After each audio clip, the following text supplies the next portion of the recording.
Hey, Jason Hoevelmann here, Battalion Chief with the Florissant Valley Fire Protection District and co-owner of Engine House Training. And I'm honored and excited to be able to come back to FDIC in 2018. I hope that you'll take advantage of all the classes and offerings that FDIC offers and all the activities.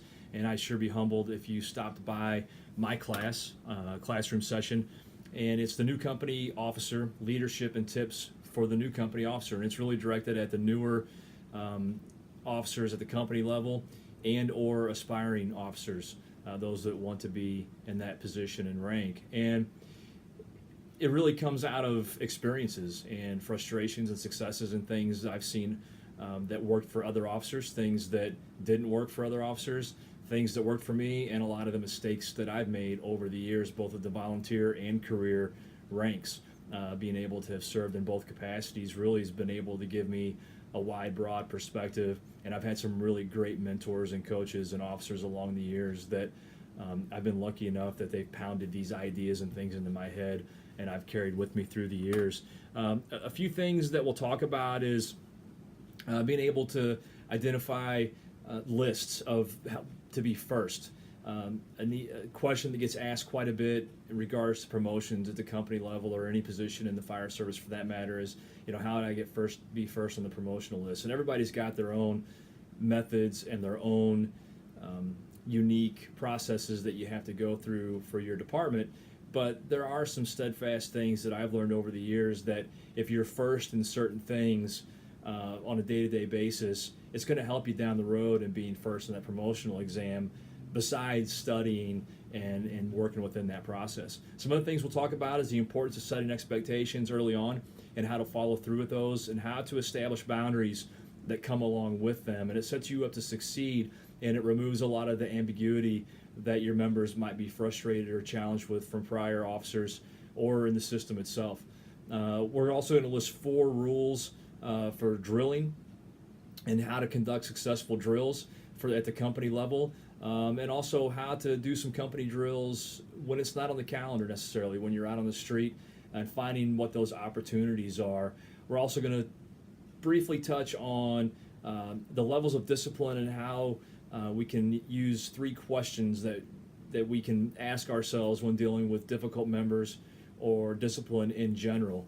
And then the biggest part of the class, we're going to talk about 15 Beatitudes that I've come up with that any company officer that wants to be successful in any organization, regardless of pay, combination, or volunteer, that they need to look at. And these are simply things that you do on a day-to-day basis.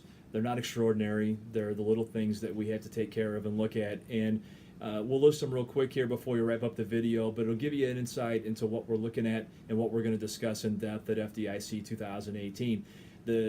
These are the Beatitudes that I came up with. You certainly can come up with your own, and you may have some that are a little bit different, but I found that if we follow these 15 Beatitudes in everything that we do, along with the other things that we've mentioned earlier on that we'll discuss in the class, you're going to have a pretty good opportunity to succeed at the company officer level or any level in the fire service for that matter.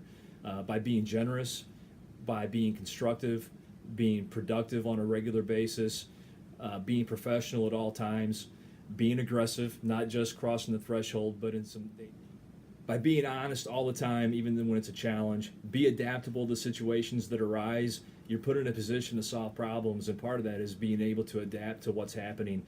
Being humble, always knowing where you came from and being able to admit some of the problems that you're going through. Being, fallible.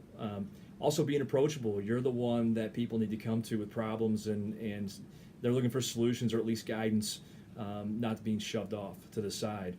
Be the influence. As the officer, if you're not the influence, somebody's going to influence your members, and it's really important to create that from your level.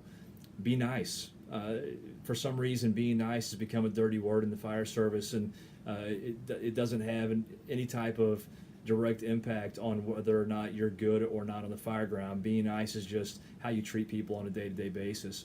And that goes along with being trusted, doing what you say, backing your people up, having their backs, and that's how you earn respect. And being respected is a big part of how you're, whether or not you're successful or not as a company officer.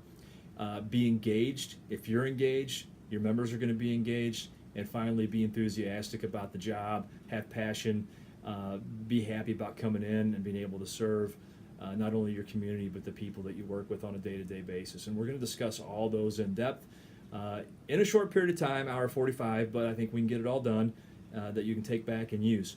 Again, it's a true honor and privilege to be able to come back to FDIC 2018, to be able to be part of the Penwell Group, Fire Engineering.